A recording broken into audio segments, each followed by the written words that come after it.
So good morning to all of you. आप सभी का आपके अपने यूट्यूब चैनल एग्ज़ाम की में स्वागत है।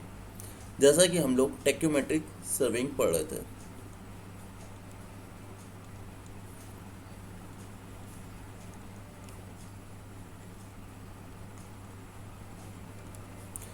टेक्योमेट्रिक सर्विंग में हम लोग ने टेक्योमीटर क्या होता है, क्यों यूज़ किया जाता है, ये सब हम लोग ने देख चुके हैं।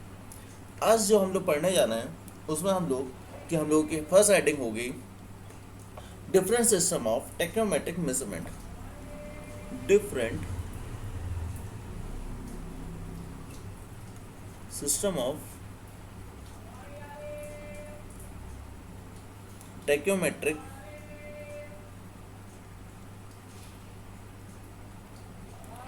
मेजरमेंट।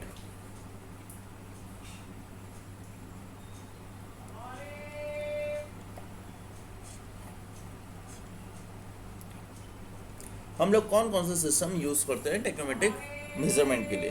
तो जैसा कि हम जानते हैं कि हम लोग स्टेडिया का यूज़ करते हैं, तो हमारा है Stadia system. First Stadia system. Stadia system में हम लोग ने दो मेथड को यूज़ करते हैं, जिसमें हमारा फर्स्ट मेथड होता है फिक्स हेयर मेथड। इसको ऐसे लिखते हैं, फिक्स हेयर मेथड, और इसी को हम लोग स्टेडिया मेथड भी बोलते हैं, और स्टेडिया मेथड भी बोलते हैं। तो इस मेथड में होता क्या है ये देखते हैं। जब हम लोग अपने टेक्योमीटर का यूज़ करते हैं तो टेक्योमीटर में हम लोगों की डायफ्राम लगा होता है। डायफ्राम कुछ इस प्रकार का होता है।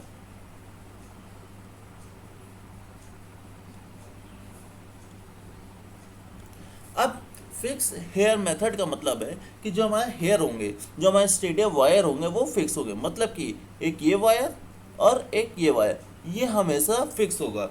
इसके बीच की जो डिफरेंस होगा, इसके बीच का जो डिफरेंस होगा, ये हमेशा कांस्टेंट होगा। तो इस मेथड को हम लोग फिक्स हेयर मेथड बोलते हैं। अब जैसे जैसे हम अपने स्टाफ को इंस्ट्रूमेंट से दूर लेते जाएंगे, तो हमारे इसके बीच का जो डिफरेंस होता है, जिसको हम लोग एस बोलते हैं, एस हमेशा वेरिएबल होता है, मतलब वो वेरी करेगा। अगर स्टाफ को हम लोग पास लेकर आएंगे तो वह बढ़ेगा, और अगर स्टाफ को हम दूर लेकर जाएंगे तो इसकी वैल्यू डिक्रीज होती जाएगी। इसी में एक सेकंड मेथड होता है जिसका नाम होता है the movable hair method. Movable hair method, नाम से पता चल रहा है कि मूव कर रहा है। इसी को हम लोग बोलते हैं हिंदी में इसको बोला जाता है गतिशील तार विधि।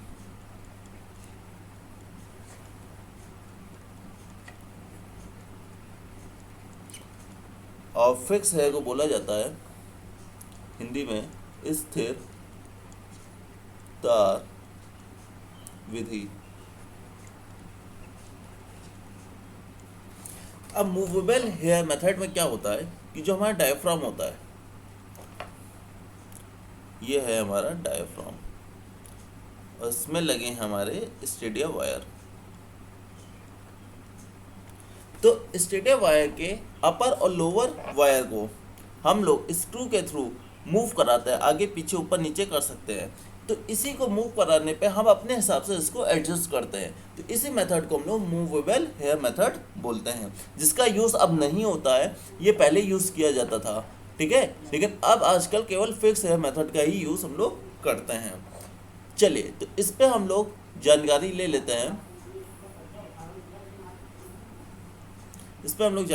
हैं। कि किस प्रकार से हम लोग इसका यूज़ करते हैं। तो फर्स्ट हेडिंग डालते हैं, when line of site horizontal and staff is held vertical. मतलब कि जब हमारे इंस्ट्रूमेंट की लाइन ऑफ साइट हॉरिजॉन्टल होगी और जो हमारा स्टाफ है वो उसको हम लोग वर्टिकल पकड़ेंगे, तो उस कंडीशन में हम लोग निकालते हैं अपनी डी की वैल्यू। जैसा कि ये हमारा डायग्राम से हम समझते हैं इसको, ये हमारा ग्राउंड लेवल है, यहाँ कहीं पर हमने अपना इंस्ट्रूमेंट को सेटअप किया, ठीक है, और एक निश्चित दूरी पे हमने अपना स्टाफ को लगाया। अब यहाँ से हम लोग जिसकी लाइन ऑफ साइट होगी वो ये हॉरिजॉन्टल जाएगी, ठीक है। इसी को हम लोग अपना एस मानते हैं। यहाँ से निकलने वाली जो होगी ये होगी, इसको हम लोग S1 S3 मान लो, एक ऐसे लाइन ऑफ साइट जाएगी, ठीक है।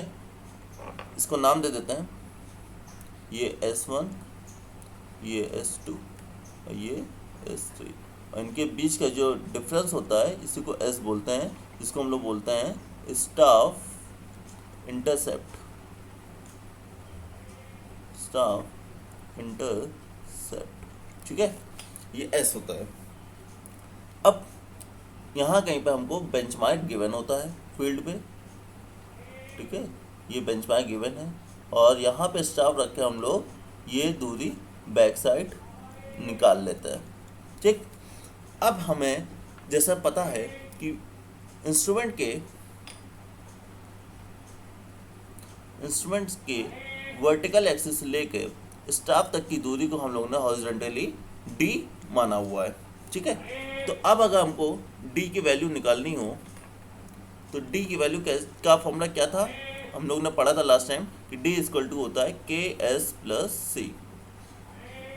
ये फॉर्मूला हम लोगों ने पढ़ा था कि D equal to K S plus सी होता है। इसी को हम लोग ऐसे भी लिख सकते हैं कि D equal to F by I, S को क्या लिख सकते हैं, S3 minus S1 plus F plus D ना। के को एफ बाई आई लिख सकते हैं, एस कैसे निकलता है, एस निकलता है S3 माइनस S1 अपर माइनस लोअर स्टेडियम वायर, और सी का वैल्यू क्या होती है, एफ प्लस डी, ठीक। यहाँ से भी हम लोग डी की वैल्यू निकाल सकते हैं। चलिए मान लेते हैं कि अगर हमको ये पॉइंट टी है, ठीक है, और टी पॉइंट का हमको रिड्यूस लेवल निकालना है, यहाँ का हमको रिड्यूस लेवल निकालना है, तो कैसे निकालेंगे। जैसा कि हम जानते हैं कि रिड्यूस लेवल ऑफ टी निकालने के लिए सबसे पहले हमको बेंचमार्क पता हो, तो बेंचमार्क प्लस अबाव, हमें टी पता करना है, ठीक है। तो टी पता करने के लिए ये रहा बेंचमार्क, ठीक, ये हमको बेंचमार्क गिवन है। अब बेंचमार्क से हम लोग ऊपर आएंगे बैक साइड तक, ठीक है, तो प्लस बैक साइड करो, बेंचमार्क प्लस बैक साइड, ठीक। अब देखो बैक साइड ये रही, ठीक, इसके सीधे चले आओ, तो ये आएगा आपका S2 तक। S2 से लेके ग्राउंड तक की दूरी को हम लोग ने H माना, ठीक। तो क्या करेंगे, बेंचमार्क प्लस बैक साइड वहाँ तक पहुँचे S तक, और S में से जब हम लोग आ गए तो फिर हम लोग माइनस H कर देंगे। तो माइनस H करने पे देखो S2 तक आए, और यहाँ से H की वैल्यू को माइनस कर देंगे तो हम लोग ग्राउंड लेवल पर आ जाएंगे। तो इस प्रकार हम लोग रिड्यूस लेवल ऑफ टी पता कर लेंगे, ठीक, सिंपल है। तो ये तो हो गया अपना वो केस जब हमारा हॉरिजॉन्टल है लाइन ऑफ साइट और स्टाफ भी हमारा वर्टिकल है, ठीक है। चलिए नेक्स्ट केस देखते हैं कि नेक्स्ट केस में क्या है। नेक्स्ट केस कहता है हमारा कि when line of site, second case, when line of site, इसको हम लोग LOS से डिनोट करते हैं, इंक्लाइंड, लाइन ऑफ साइट हमारी इंक्लाइंड है, बट स्टाफ हेल्ड वर्टिकल, ठीक है, पर स्टाफ जो हमारा वर्टिकल है। अच्छा ये कैसा केस है, चलिए इसको डायग्राम से समझते हुए चलते हैं। मान लेते हैं कि हमारी ग्राउंड सरफेस कुछ इस प्रकार है और यहाँ कहीं पे अपना इंस्ट्रूमेंट हमने सेटअप कर लिया है, ठीक है। और यहाँ कहीं पे अपना स्टाफ लगाया हुआ है। अच्छा, ये केस थोड़ा अच्छे से समझिएगा। अब देखिए यहाँ से जो हमारी ये जा रहा है डायफ्राम से देखने पे, ठीक, ये है S2 और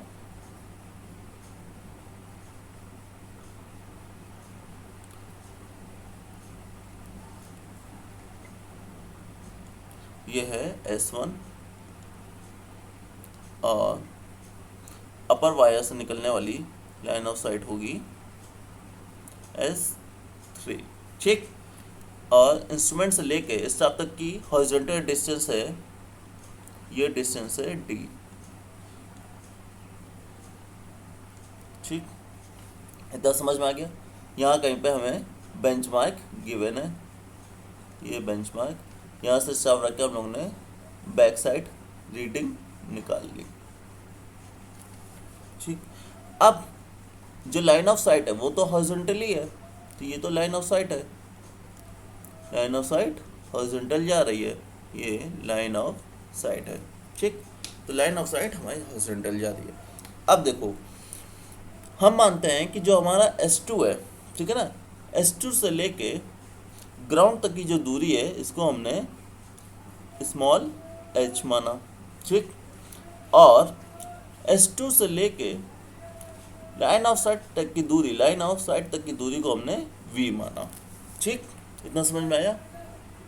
ये हमने सपोज किया है। और S3 से लेके S1 तक की जो दूरी होती है इसको हम लोग S बोलते हैं, ठीक, जिसमें S3 माइनस S1 करते हैं। अब ठीक, अब हम लोग यहाँ से इंक्लाइंड दूरी को L मान लेते हैं। ये जो दूरी है ये L है, ठीक, इसको हम लोग ने L माना। तो जैसा कि हम जानते हैं कि यहाँ पे जो थीटा एंगल बनेगा इसको हम लोग थीटा बोलते हैं, ठीक है। थीटा एंगल से वो इंक्लाइंड हुआ है हमारा टेक्योमीटर, ठीक। अब जैसा कि हम जानते हैं कि D इक्वल टू, अगर हम ये L है तो ये वाली डिस्टेंस क्या होगी, देखो भाई, ये अगर L है और L हमारा हॉरिजॉन्टल के साथ थीटा एंगल बना रहा है तो ये होगा L cos थीटा और ये वाला होगा कंपोनेंट L sin थीटा, जब ये हमारा L है, ठीक। तो ये D क्या हो जाएगा, D equal to L cos theta हो जाएगा। इतना तो समझ में आ गया सबको? D equal to L cos theta होगा, ठीक। और D है क्या अपना, D है D L cos थीटा, और L क्या है, L होता है हमारा KS प्लस C, ठीक, क्योंकि यहाँ पे L, यहाँ पे अपना D होता है, वहाँ पे अपना ये L है। L क्या है, इंक्लाइंड डिस्टेंस है ये, तो L equal to KS plus C हो गया, ठीक। तो L की वैल्यू अगर हम लोग L cos थीटा पर रख दें तो D क्या होगा, सबसे पहले देखो ये ऐसा होगा कि जो अपना ये स्टाफ है, ये अपना स्टाफ क्या है, ये वर्टिकल है, लेकिन जिस एंगल से इंक्लाइन किया हमने टेक्योमीटर उसी एंगल से अगर हम लोग अपना स्टाफ भी इंक्लाइन कर ले, ठीक, अपना स्टाफ भी इंक्लाइन कर ले थीटा एंगल से, तो अब ये देखो ये S2 है, ये अपना 90 डिग्री हो जाएगा और ये वाला एंगल भी 90 डिग्री हो जाएगा, ठीक। तो इस प्रकार तो L क्या हो जाएगा, जो S है ये तो सीधा S था, और ये वाला S क्या हो जाएगा, अब ये S हो जाएगा S cos थीटा, क्योंकि थीटा एंगल से इंक्लाइंड हो गया है।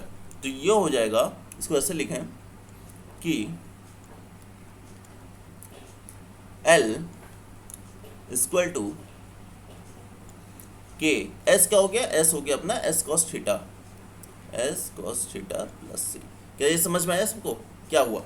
देखो अपना ये जो टेक्योमीटर है वो थीटा एंगल से इंक्लाइंड हुआ है ऊपर की तरफ, ठीक है। तो ये जो अपना स्टाफ है, यह स्टाफ अभी वर्टिकल, अब वर्टिकल स्टाफ को भी हम लोग इंक्लाइन करेंगे, क्योंकि जो वर्टिकल स्टाफ है ये S है ना, तो S तो ये होना चाहिए था, ठीक है। तो थीटा एंगल से अपने स्टाफ को भी हम लोग इंक्लाइन कर देंगे। इंक्लाइन करने पे ये थीटा एंगल से मुड़ेगा, तो अगर ये ऐसे तो ये वाला एंगल कितना हो जाएगा, एस कॉस थीटा। ठीक, तो के इक्वल टू के L equal to K s cos theta. तो अब ये जो एल की वैल्यू आई है यहाँ पे पुट कर दो, तो डी इक्वल टू हो जाएगा के एस कॉस थीटा प्लस सी इंटू कॉस थीटा। ठीक है, एल की वैल्यू यहाँ पे हमने पुट कर दी। ठीक, तो अब इसको खोल कर सॉल्व कर लो, d k s cos square theta plus c cos theta. तो ये आ गई अपनी डी की वैल्यू। ठीक, ये तो अपना डी हो गया। अब वी क्या होगा, वी देखो, ये जो वी है, ठीक है ना, S2 से लेके लाइन ऑफ साइट तक की दूरी, लाइन ऑफ साइट तक की दूरी वी हमने माना है जो, तो वी क्या है, एल साइन थीटा है। ठीक है, तो v equal to L sine theta. ठीक, अगर v equal to L sine theta है तो l की वैल्यू अभी हमने निकाली है, तो v इक्वल टू क्या हो जाएगा, के एस कॉस थीटा प्लस सी। देखो ये l की वैल्यू निकाली है ना हमने, यहाँ पे ये वैल्यू हम लोग l की जगह पे पुट कर देंगे इनटू साइन थीटा। क्या ये समझ में आया, यहाँ पे हम लोग l की वैल्यू पुट कर देंगे ये वाली।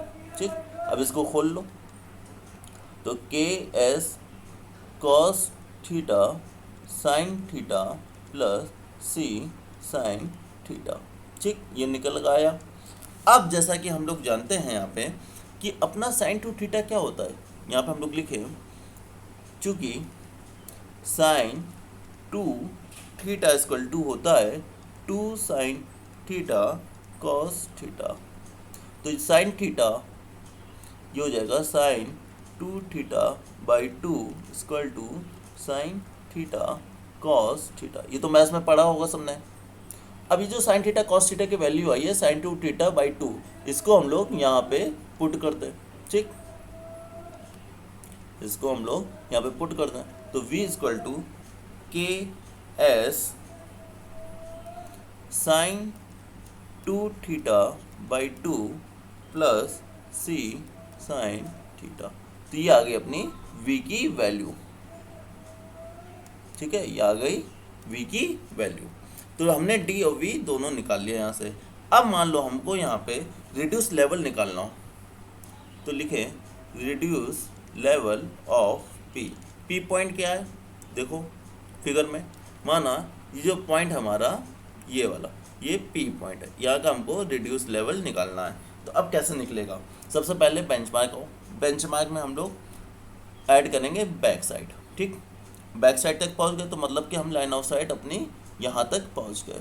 ठीक, अब लाइन ऑफ साइट तक पहुंच गए तो यहाँ से हम लोग प्लस वी कर लें, तो प्लस वी की वैल्यू का ऐड करेंगे तो हम लोग यहाँ तक पहुंच जाएंगे। ठीक, S2 तक, और इसमें से अगर हम लोग माइनस एच कर लें तो माइनस एच करने पे हम लोग ग्राउंड लेवल पे आ जाएंगे। क्या इतना समझ में आया, इतना समझ में आ गया होगा, सिंपल है। तो क्या करेंगे, सबसे पहले बैक साइड प्लस बेंचमार्क हो गया प्लस बैक साइड, तो बेंचमार्क जोड़ लो, उसमें बैक साइड जोड़ लो। ठीक है, पहले मैंने वो लिख दिया, कोई दिक्कत नहीं है। प्लस इसमें v की वैल्यू जोड़ो, जो v की वैल्यू पहुँचेंगे वहाँ पहुँचेंगे S2 तक। S2 से हम लोग अगर h घटा दें तो हम लोग ग्राउंड ऑफ पे पहुँच जाएंगे, p के ग्राउंड पे हम लोग पहुँच जाएंगे। तो इस प्रकार हम लोग रिड्यूस लेवल p का निकाल लेंगे। ठीक, चलो अब ये तो बात हुई अपनी जब हमारा स्टाफ एलिवेशन पॉइंट में था। ठीक है, मतलब ये जो हमारा एंगल है, ये एंगल है हमारा एलिवेशन एंगल। मान लो अगर हम लोग अपना इंस्ट्रूमेंट ऊपर है और स्टाफ नीचे, मतलब कि डिक्लिनेशन एंगल है, तब क्या होगा, तब का भी देख लें। इसी में केस थर्ड लिखो, when line of site is inclined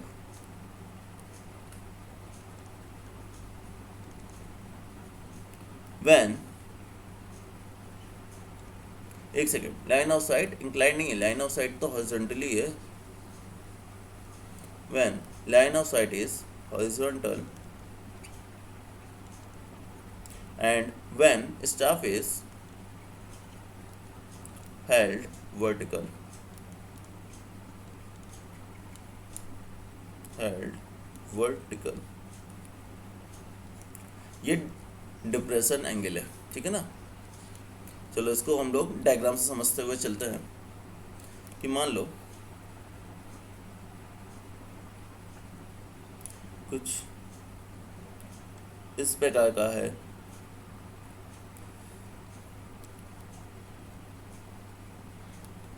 ठीक। यहाँ पे अपना इंस्ट्रूमेंट सेटअप किया,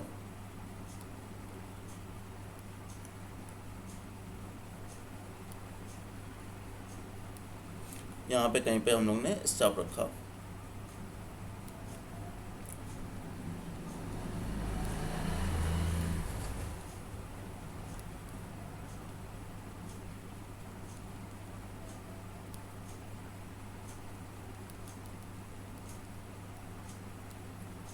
ये हो गया S3 S2 S1, इनके बीच की दूरी हो गई S, ठीक।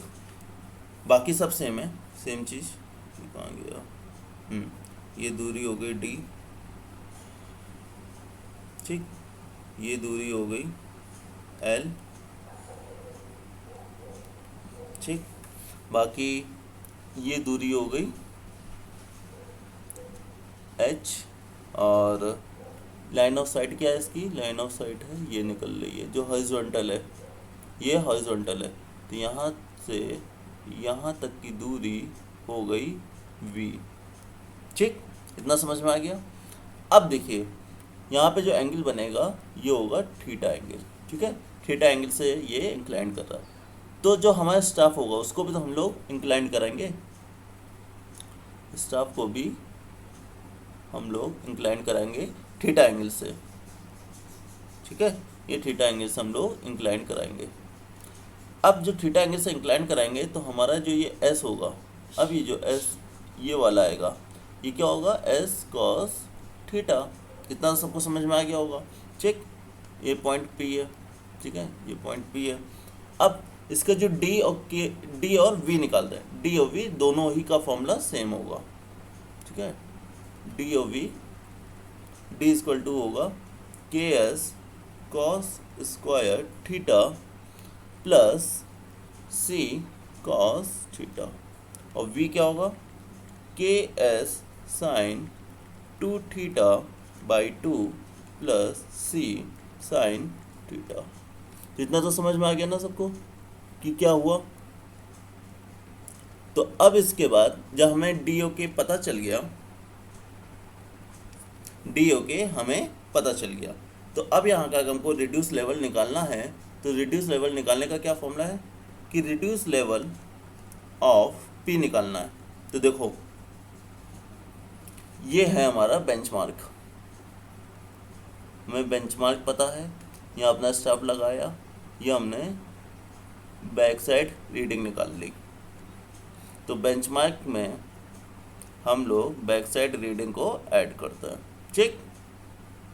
अब इसके बाद जब बैक साइड रीडिंग ऐड की तो हमने लाइन ऑफ साइट यहाँ तक पहुँच गए, ठीक, मतलब कि ये पॉइंट अप आएगा। अब यहाँ से हमको ग्राउंड तक आना है, तो सबसे पहले यहाँ से हम v को माइनस कर दें, तो v माइनस करेंगे तो यहाँ तक पहुँचेंगे, और फिर यहाँ से h की वैल्यू माइनस कर देंगे तो हम लोग ग्राउंड लेवल पे पहुँच जाएंगे, ठीक। तो क्या करना है, back side minus v minus h। तो इस प्रकार हम लोग रिड्यूस लेवल ऑफ p निकाल लेंगे, ठीक। चलिए इसी पे एक हम लोग एक न्यूमेरिकल देख लेते हैं। न्यूमेरिकल में हमसे क्वेश्चन में कह रहा है कि हमें डिटरमाइन करना है रिड्यूस बेंचमार्क, ठीक है, हमें बेंचमार्क डिटरमाइन करना है। हमें दे रखा है स्टाफ ए ऑन बी और वर्टिकल एंगल गिवन है,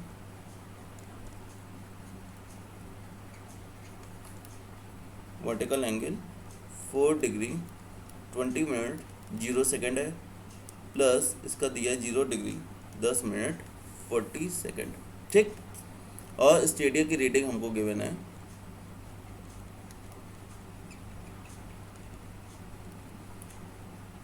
1.300, 1.610, 1.920, 1.100, 1.410 एंड 1.720। यह हमें स्टैटिक रीडिंग के बने।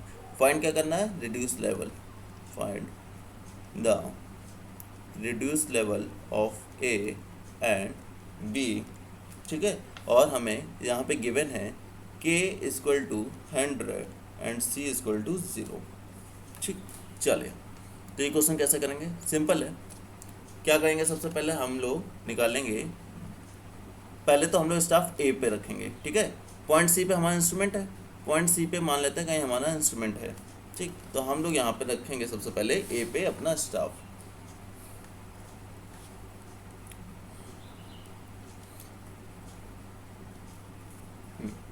तो यहाँ से हम लोग डी की वैल्यू निकालते हैं। तो डी होता है, अभी हम लोग ने पढ़ा, k s cos square theta plus c cos theta, यही है ना अपना। हाँ, तो ये हम लोग ने अभी हमने डी की वैल्यू निकाली, ठीक। तो यहाँ पे पुट करो, के कितना है, के है 100, एस निकालो, S3 माइनस S1 से। तो S3 माइनस S1 क्या है ए के लिए, ये है, देखो ये हो गया आपका S1 S2 और S3। तो यहाँ से निकल के आएगा, ये वैल्यू निकल के आएगी, इसको हम निकालते हैं। तो ये वैल्यू आएगी हमारी 0.620, ठीक है, 0.620 आ गई। और कॉस स्क्वायर थीटा, तो कॉस स्क्वायर थीटा, थीटा की वैल्यू कितनी दे रखी है, 4 डिग्री 20 मिनट 0 सेकंड, ठीक है। देख लो थीटा की वैल्यू हमें गिवन है, ये देखो एक के लिए, ठीक, ये हमें गिवन है। तो यहाँ से निकाल के अब इसके आगे सी की वैल्यू, तो सी तो हमारा 0 है, तो कॉस 4 डिग्री 20 मिनट, तो इसकी वैल्यू 0 ही आएगी, तो कोई मतलब ही नहीं है क्योंकि 0 से मल्टीप्लाई कर रहे हैं, ठीक है। तो ये आ जाएगा 61.646 मीटर। वी निकाल लो इसी तरह, वी क्या है, के एस साइन 2 थीटा बाई 2। तो सी तो अपना 0 ही, तो आगे का टर्म्स लिखने का मतलब नहीं है, लेकिन चलो फॉर्मूला है तो फॉर्मूले में लिख लेते हैं क्योंकि आप लोगों को याद रहा है। तो क्या है, प्लस सी साइन थीटा, ठीक। यहाँ पे वैल्यू फटाफट पुट करो, निकालो इसका आंसर।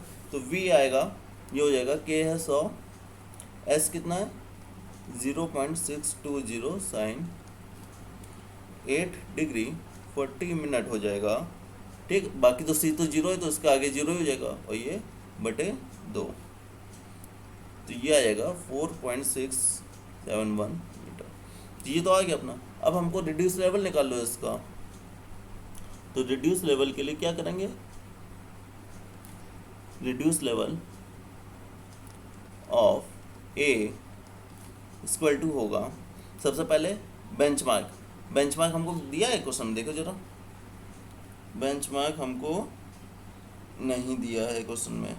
तो अगर बेंचमार्क नहीं दिया तो हम लोग मान लेते हैं 100, ठीक है। यहाँ पे हम लोग 100 मान के चलते हैं। तो 100 में से हम लोग अपना ऐड करते हैं v की वैल्यू, ठीक।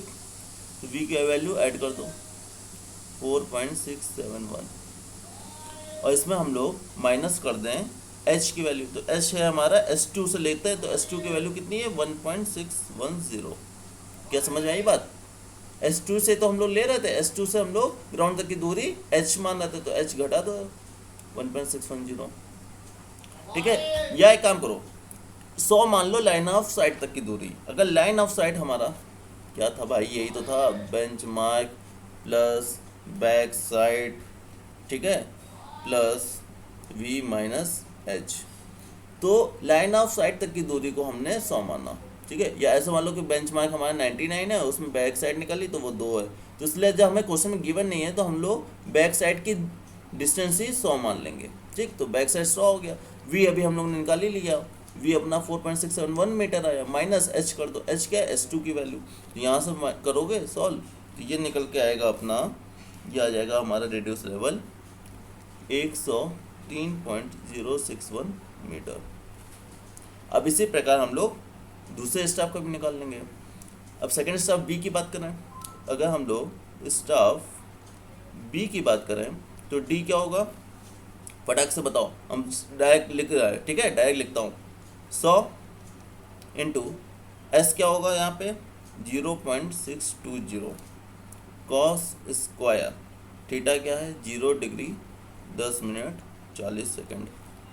सॉल्व करो, सीधा फॉर्मूले पे लिखा है, फॉर्मूला जानते हो तुम लोग, ठीक है। ये सॉल्व करने पाएगा 61.999, ये हो गया अपना डी। वी क्या होगा 1/2, के की वैल्यू है 100, ठीक है। एस कितना निकला 0.620 आया है 6.20 साइन 21 मिनट 20 सेकंड। इसको सॉल्व कर लो, क्योंकि सी तो अपना जीरो ही है तो सी का लिखने का कोई मतलब नहीं है, तो वी आएगा 0.192। वी भी आ गया, डी वी निकल आ गया। रिड्यूस लेवल निकालना है, तो रिड्यूस लेवल ऑफ बी का कैसे निकलेगा तुम्हारा बेंचमार्क और प्लस बैक साइड मिला के हो रहा है 100, हमने मान रखा है, तो 100 में अपना वी की वैल्यू पुट करो और माइनस S2 कर दो, S2 है 1.410, यहाँ से निकलेगा आपका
हाँ, तो ये कितना आएगा, ये आएगा अपना सॉल्व करने पे 100 प्लस 0.19 माइनस 1.410, तो ये आएगा आपका 98.782। तो इस प्रकार हम लोग ने रिड्यूस लेवल ऑफ बी भी निकाल लिया, रिड्यूस लेवल ऑफ ए भी निकाल लिया। कुछ ऐसा समझो कि ये अपना सी पॉइंट है, यहाँ से हम लोग किसी ए पॉइंट पे अपना स्टाफ रख के और यहाँ से हम लोग किसी बी पॉइंट पे भी अपना स्टाफ रख के हम लोग ने थीटा हमको मालूम था, यहाँ का हम लोग ने